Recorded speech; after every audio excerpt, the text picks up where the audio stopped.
Hi, everyone. Thank you so much for joining us today. My name is Amanda, and I am the social media specialist here at We Hack People. And today I am joined by Ashley Burke. So Ashley has had quite an exciting career and has tons to share with us. She achieved her master's in environmental studies at the age of 23, followed by multiple career changes. She has truly done it all. She has worked as a professor, career engagement specialist, workshop facilitation, and disability student engagement. Then at the age of 35, she realized she wanted a career in InfoSec.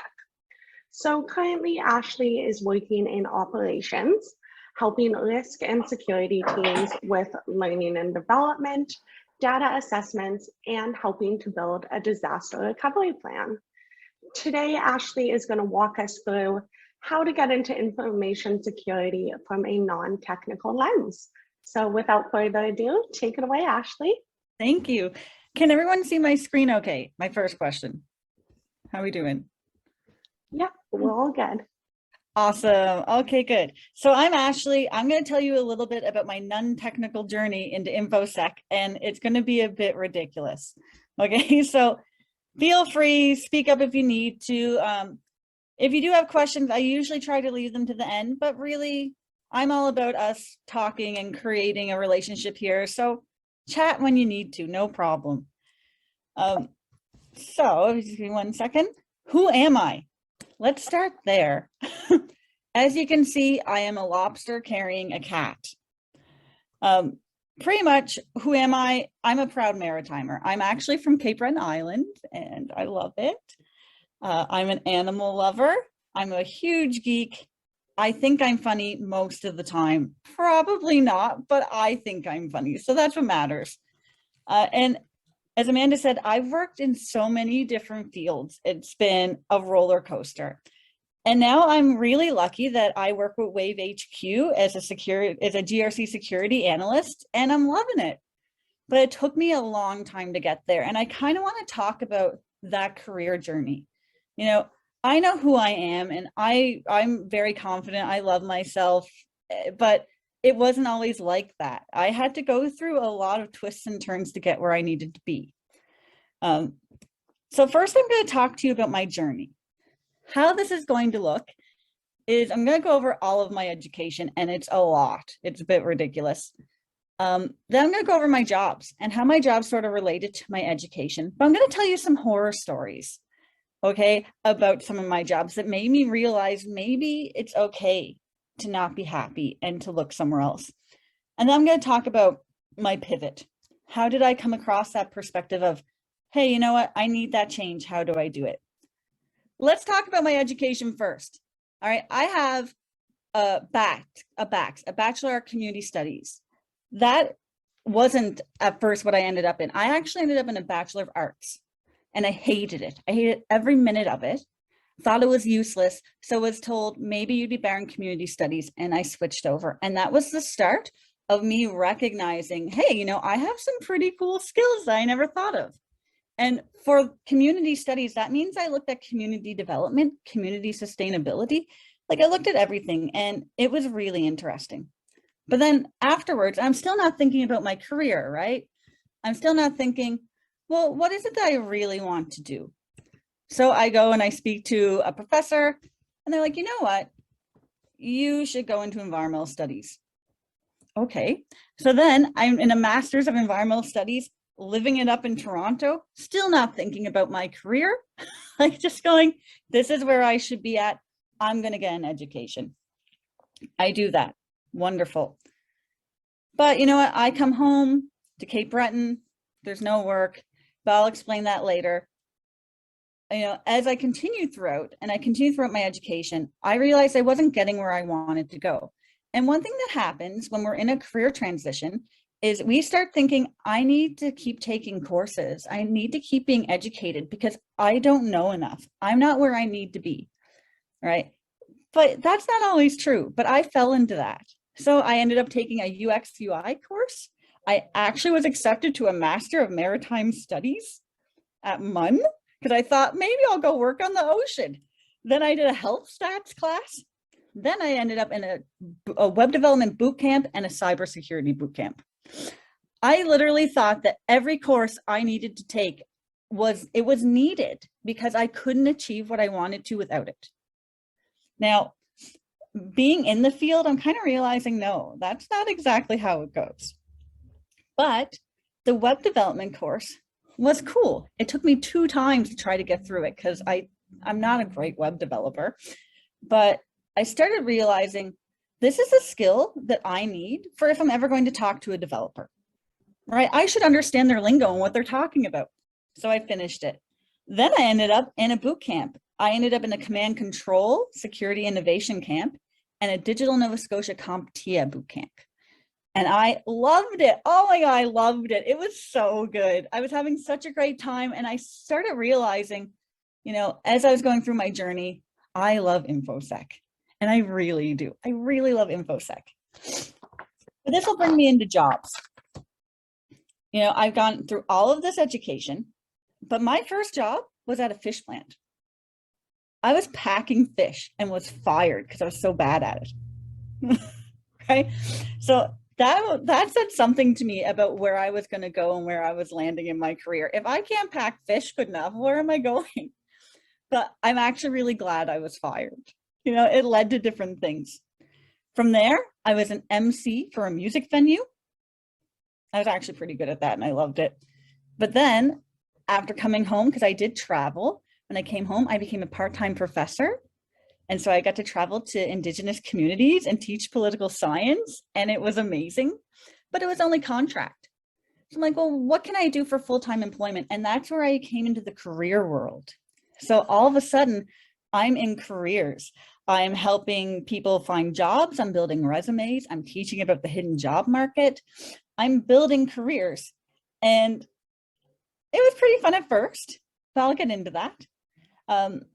Then I went into the disability support worker where I help students with disabilities find jobs. Then I went back to a prof. Then, you know, I managed to score this awesome job I have now at WAVE. But let's go into this a little bit. This is really important when we're thinking we're not technical, but we want to be an InfoSec. All the skills you're going to gain from your jobs and employment are absolutely transferable into InfoSec. Okay. The thing is, it's almost like this assumption that I need to be technical to be an InfoSec. I have to be a programmer. I have to be able to pen test, but it's not true. There are so many fields. And actually, Tanya shared a great blog article on it recently. Read it. It's really cool. But there's so many fields that your skills are relevant for. But ultimately, for me, when I knew I didn't want to be where I was horror stories. I've had a boss tell me that, well, actually threatened to make me cry because they thought that I wasn't emotional enough. I've had a boss tell me who I can and cannot talk to at work. I've had so many just bad experiences in the field I was in, where I started wondering, am I worth it? And I started doubting myself a lot because I was basing my self-worth on someone else. And that's not what I needed, right? But I was basing who I am on the opinions of others. So, you know, I'm in careers. So I'm like, well, why can't I just go get another career? I'm helping everyone else do it. And that's where I pivoted. Okay.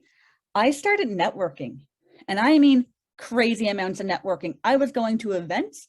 It was me and one woman. That's it in these events. Like, it was just wild. I was doing webinars, just talking to people, informational interviews, you name it, I was talking. Because to me, that's where my information is coming from. And I taught people how to do it. I should be able to do it fine. And I did. It was great. So that started with networking. Finding networking opportunities can be hard, but right now, let's look at how many people are on this call. These are all networking opportunities for you. I'm a networking opportunity. Tanya is, everyone. This is why it's so cool to be part of this. LinkedIn, great networking opportunities. You know, the whole idea is when you have an opportunity to talk to someone, say hi. The worst case scenario that happens when we network, when we ask for informational interviews, is they say no. that is your worst case. That's really not that bad. Right? Like, okay, you don't want to talk to me, I move on, because someone will. So I started making notes and I started doing labor market information. Where would I fit? What do I need? That's when I actually looked at labor market, yes, courses. And I was looking at paying $40,000 to go to school because I thought that's what I needed. You know, some boot camps are, oh my God, they're like $20,000. And I was like, well, I need that because I obviously can't fit into InfoSec just as I am. No, that wasn't true, right? It took my education, getting those skills, all my job experiences to understand the base of my skills, and then talking to people to see where they fit. And this is where those questions come into play. Here's my skills. Where do you think I would fit in InfoSec? What do I need? Is there anyone else I should talk to? And I started doing that. And I'm going to tell you, it was awesome because I got mentorship. And actually, one of my mentors, I believe Angie, is on this call, and they changed my life. It was amazing. You know, the whole idea is that you have to just ask. So I've had multiple mentors, and they've all been really wonderful to me. I've had Victoria, who they were in, you know, a woman in the InfoSec space, and they were doing not as technical work. I've had Angie, Carla, Carrick. Oh my, I could go on. Okay. All these people agreed to mentor me. Like, how lucky am I? From there, I would have just little check-ins. Can you tell me about this? I found this I found this course. Is it helpful? Who should I talk to? What webinar should I take? Oh, you know what? I just did this. How can I pivot and spin this to be something different?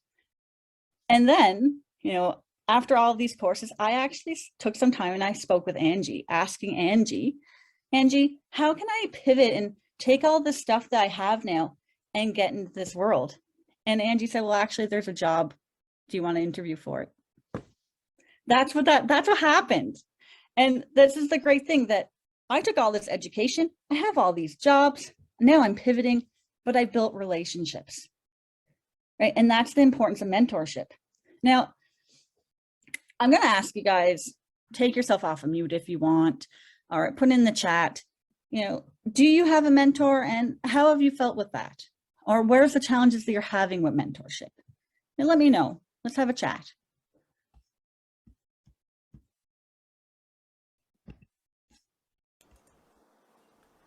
Anyone? I'll go first. So I have 3 mentors, and one, she helps me figure out like business decisions, if that makes sense, and the other one helps me negotiate better. Actually, 2 of them help me, because I'll be like, they offered me this, and they're like, you're worth more than that, and I'm like, okay. And then I have another, actually, like, I guess I have 4. I'm pretty lucky. Yeah, okay. Anyone else want to share some of their mentorship experiences? Like, just having a person you know you can trust, and like they'll tell you the best thing that they think is for you. It's so good. It is. So I'm not really sure how mentorship really works. Good question. I haven't not reached out to anyone mentorship. Not sure how to do that. Okay, well, let's look at that first. All right. As you network, so let's just say you're listening to my presentation and you relate. Okay, so you reach out to me, you can do that through Tanya. You reach out to me and we start discussing. You know, as we're starting to discuss, maybe that relationship grows and you ask, could you mentor me? It's really that easy, right?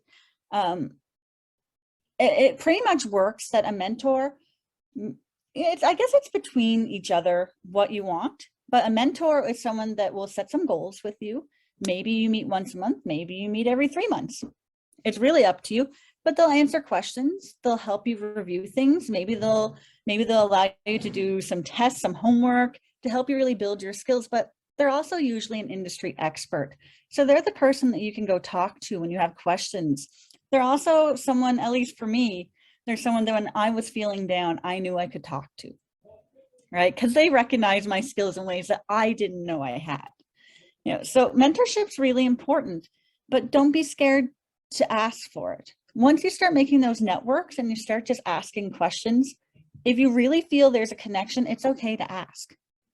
You know, some of my mentors, literally, we never even asked, we just became mentors. Oh, great, Stacy. I found a mentor after doing an informational interview to hear about the career. I love that. Amazing. You know, it can happen really naturally. But if this is something you're more interested in learning too, you can get my information from Tanya and reach out and we can talk about that. It's all about networking and building that network, right? So let's talk about where I am now. I started in Wave HQ as an operations risk analyst. I honestly didn't know anything about risk, but they took a chance on me and hired me, and it was very cool. They recognized I was better in operations than I was as an analyst, so they put me in operations. And as I was working through this, security at Wave messaged me. I started talking, and all of a sudden, I'm helping them with audits. I'm helping create policies while working as an operations analyst with risk. From there, I started really getting a lot of confidence. Wow, I can do really cool things when I think about it. I never knew I could do this. And that's where this role kind of evolved, where we all realized there's a need for this. Let's take those skills that Ashley has and has gained and put them in an area that can be really useful for our organization. And this is where this came.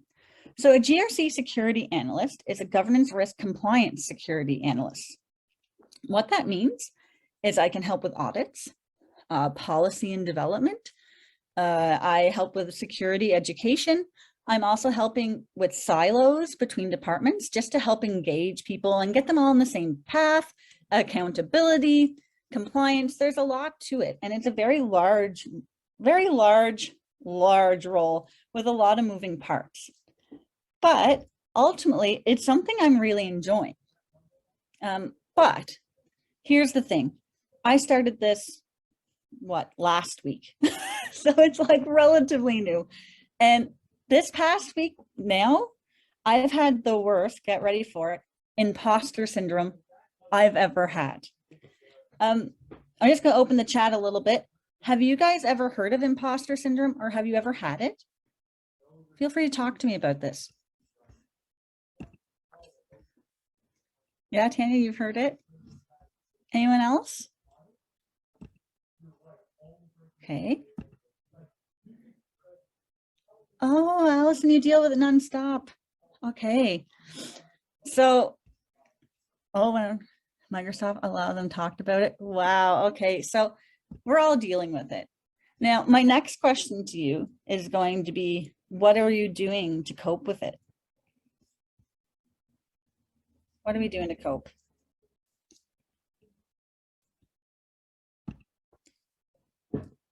So you talk about it, that's great. Yeah. Anyone else? This is common. I don't know how the best, what the best way is. Tell myself, yeah, you are, Mary. You totally are. Okay, cool. Yeah. Oh, nice. So there's a lot of ways to cope. And okay, space out the time. Yeah. And this is it. Imposter syndrome is really hard to deal with because, there's a time where we're like, I don't know all of this. So I'm going to share a story. This week, I was offered to, asked to do a lot of different things, but I'm new to this role. I'm starting out and I didn't know any of it. I didn't know it in the way that everyone else did. And I started saying to myself, I'm dumb. I'm not very smart. What's wrong with me? And it started becoming this problem. So I'm very lucky that I have a supportive manager and they've talked me through it and said, no, you're not dumb. You got this. But it's my self-expectations that I feel if I'm in this, I should be able to do it right away. I should be great at this, but I'm not. I'm a learner, right? I'm learning, but it took me a while and I'm still suffering from it. But when I started into InfoSec, I suffered so bad from imposter syndrome, which I have spelled wrong, syndrome. Very good, Ashley. See, attention to detail. But I really felt that I wasn't good enough to be an InfoSec. I felt that I wasn't smart enough. I didn't have the skills. And if I was there, what could I do? Like, why would I be relevant? Now, being here, oh my God, I'm so relevant. Like the field is so big, it needs so many different skill sets, but we have to get into there, right? We have to take this idea that I'm not good enough to be here. I don't know everything, so there must be a problem with me, and get it out of our head. We all start somewhere, right? Whether we're new to this, we're new to something else, everyone has started somewhere, even the experts, right? And this is why we have to remember we don't know everything right away, and that's okay, right? It is a male-dominated field, so that can be challenging sometimes, but it is changing. There's a big change on the horizon, which is very cool, right? You see more women in this. There's going to be more. We're actually women are really great in InfoSec, you know. And I do want to encourage everyone, women, men, everyone, that don't let imposter syndrome stop you from getting where you want to be. Right? It's one thing that we're going to suffer from sometimes, but ultimately you're dynamite, right? And you need to remember this. You are great. You're taking steps to do something that you want to achieve a goal you made. Not everyone can do that. That makes you pretty awesome. We just have to keep reminding ourselves. Oh, great. So Elaine said, review the positive feedback from clients, coworkers. Elaine, that's a great idea. Do you have anything, Elaine, do you have anything else to say on that? I know that you've taught on imposter syndrome a fair bit. Yeah, I'll just unmute myself. Yeah, there we go. I'm on my iPhone, so it's a little tricky. It's not quite as easy as when I'm on my laptop. Yeah, the imposter syndrome, again, it's more about reminding yourself that you don't have to know everything, and you know that you are qualified, you are competent, you are good at what you do. You know, again, look at the work you've done, the the qualifications that you have, the service that you provided. Look at that positive feedback that you get, hopefully from clients and coworkers about what you've been doing. And again, create that little me file that sort of has all those positive comments in it. When you're having doubts, then it's nice to go back and say, hey, I can do this. Look, I've done all these other things, so I can be successful. I can do it, and I can reach out to get help if I need it. So in the sense, like, don't feel you have to do everything by yourself. Reach out to your colleagues. Like I reach out to Ashley, I reach out to different people. We've co-facilitated things. We've and we work well together. So find people you work well with, and reach out if you're having any sort of problems or issues, or want to collaborate. You don't have to do everything by yourself. So use your resources. And I think that's a good point, Elaine. The imposter syndrome can sneak up on us when we least expect it, right? And having that support structure is really important.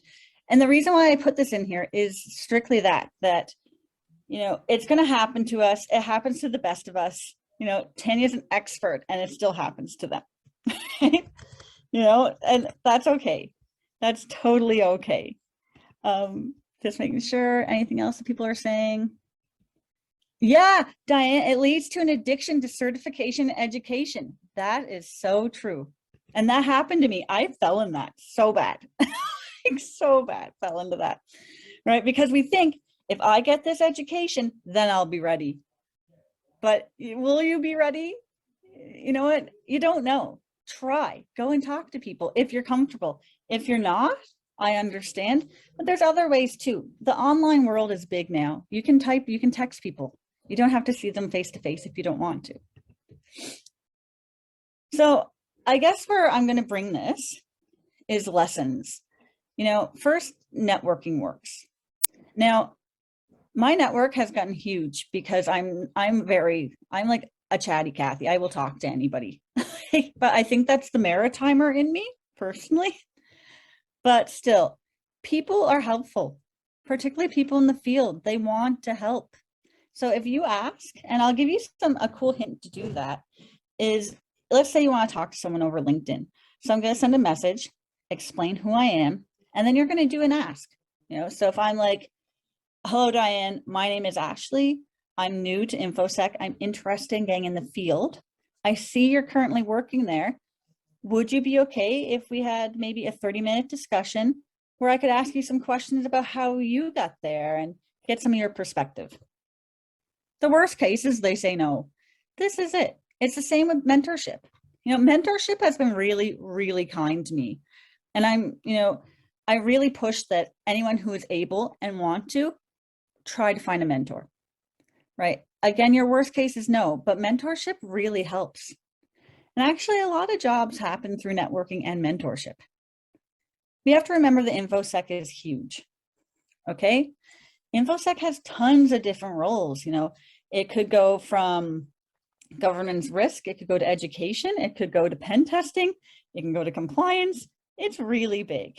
And this is why you don't have to be technical to enter InfoSec. There's actually a lot of positions that you could do in this, and in that too, one of the great things, I'm really interested in incident response. I'm super interested in it. So I'm planning to utilize my interest in this role. I'm going to go learn more about it, but I'm going to learn a hands-on. I'm going to shadow people. I'm going to ask questions to people who have done this before because I can. So you may get in a role and be like, well, I'm actually interested in this, and you can gain experience with it. So it's pretty neat. But we also have to know our value. And this is really, really important, that your worth is huge. You have skills. The way you do things are different. And that's what makes you valuable. Don't ever think, and I was so bad at this, that, well, I can't really compete with people. They have 5 years experience. But you know what they don't have? My skill set. They don't think the way I think. I solve a problem different. So if I solve a problem different, that's a unique skill set only valued to me.